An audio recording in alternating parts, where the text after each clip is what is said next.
Hey, my name is Chadix, and I'm doing my project on the New Moon Cafe.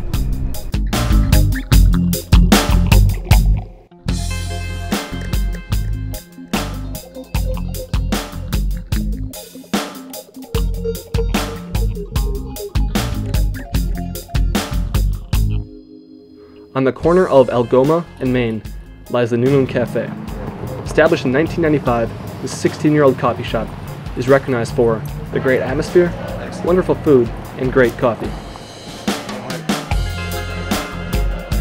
Definitely affects downtown with the hub for people of different lifestyles and different ages to all collect in one spot and coexist. The line from behind the counter, literally 8 people from every walk of life all getting along. It's my favorite thing about this place. So it's that and the downtown renovation and the university nearby just makes it a great place to be.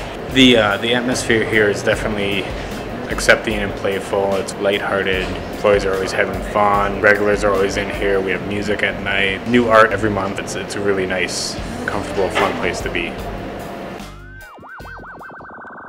Ray Oldenburg's book, The Great Good Place, quotes Max Lerner's diagnosis in 1957, The Problem of Place in America.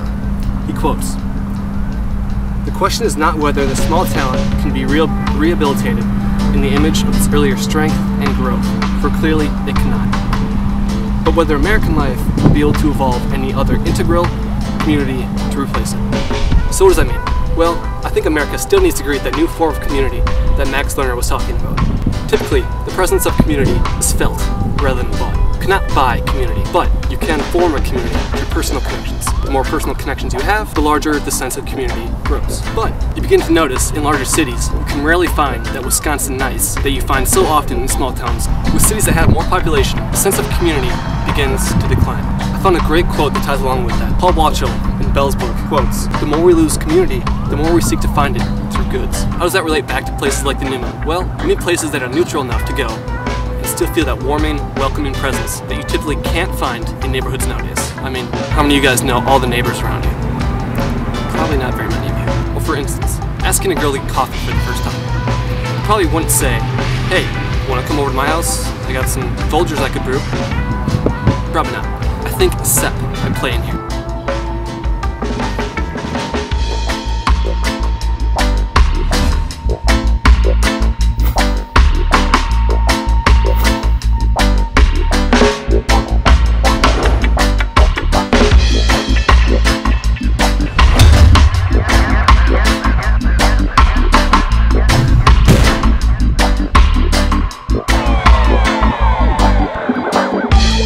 I think I come here more so than Starbucks. Well, I don't go to Starbucks at all really, but you know, it's locally owned, kind of a mom and pop place. You know, a place like this, they have huge trees with Christmas lights on them. That's pretty cool. And I usually come here to just to read and stuff, meet people, and somewhere to, you know, just there and strike up a conversation with somebody. I come here because I believe in supporting local businesses. The atmosphere to me is so much better too. It's unique, it's in an old historic building. I really appreciate that, and I want to support one of the only local coffee shops in the area.